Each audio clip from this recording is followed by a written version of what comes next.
ولی بسیار وقت میشد که چای به توپی نزده بودیم. خوب است که من جناب بقیه هم نیست، دور از دغدغه سیاست و رزی گپا همینجا چای هم بزنیم که چی میشه. عجب مزه میده ولا. تنهاییش گرفتیم خودش پیدا شد. از تو جناب بقیه ما یک پیله چای هم نمیتونیم بخوریم. دادم خانه لکه کاکا ما نفهمی چی شده. نه جناب بقیه ما نمیفهمیم چیکار شده، نمیخوایم من بفهمیم چیکار شده، ما میخوایم برامیم چای خود بخوریم. جناب بقیه تو یگان خانه زندگی، یگان زن بچه، یگان چیز خودی داری نداری. روزم به ما چسبیده، شبم به ما چسبیده، نمیفهمم که چی دیده تو به ما. اشتباه گرفته جناب بقیه، اشتباه گرفته. نه آدم خانه لکه رئیسی ده تاری سرنی ها. چی؟ رئیسی اندوالی ما؟ رئیسی دوست با چیکار شده؟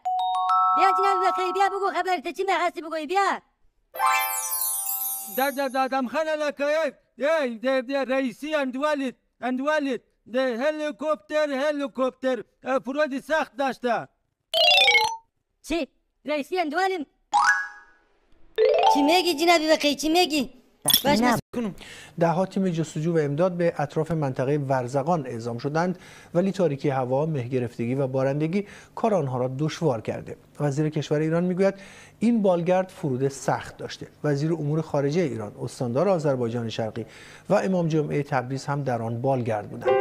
کمیسیون مدیریت بحران اتحادیه اروپا اعلام کرده که به درخواست ایران سیستم ردگیری ماهواره‌ای کوپرنیک را فعال کردند.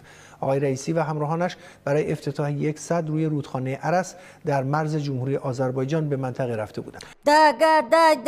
دا مسلمانان دا ما دزمند والده جناب بقیه دا امکان نلره.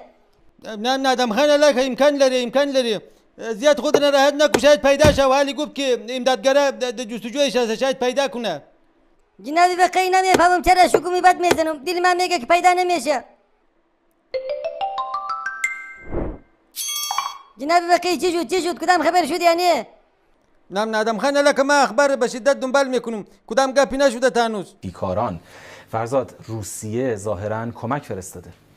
بله، در خبرها داشتیم که اعلام آمادگی کرده بود. الان در تازه ولی جناب بقیه چی خوب معلوم نمیشه. نه دم خانه لکه چطور به نظرت که ما هم کمک روان کنیم؟ جناب بقیه اونجا پهباد لازم است که بگرده پیدا کنه. ما چی روان کنیم برشان؟ بشکه‌زرد روان کنیم؟ نه دم خانه لکه ما را ببرم اونجا لابیته سایکو که ما چطور پیدا میکنم. جناب بقیه شیر نگو خیشان، ما تو رو ببریم اونجا لابیتیم، بس از کشورهای همسایه برای پیدا کردن تو کمک بخواهیم.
کنترل بیدی کابوس دیدم. مرگ رئیس جمهوری ایران و همراهانش در سانحه بالگرد. وزیر خارجه ابراهیم رئیسی هم کشته شد.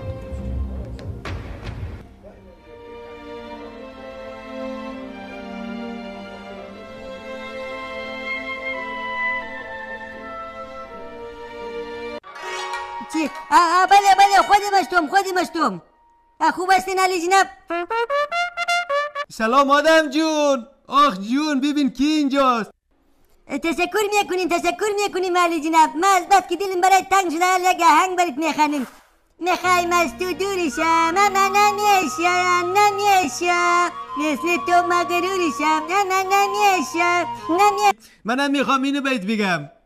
عشق من تو عمر من تو نکنه که از من دل بکنی تو بریج و دستارت میاد دل شکنی تو جنابی بقی اینجاست که شاعر میفرماید اگر زرین کلاهی عاقبت هیچ، اگر خود پادشاهی عاقبت هیچ، اگر ملک سلیمانت ببخشند در آخر خاک راهی عاقبت هیچ. اندوال امام رفت آلی بکی زنگ بزنم ما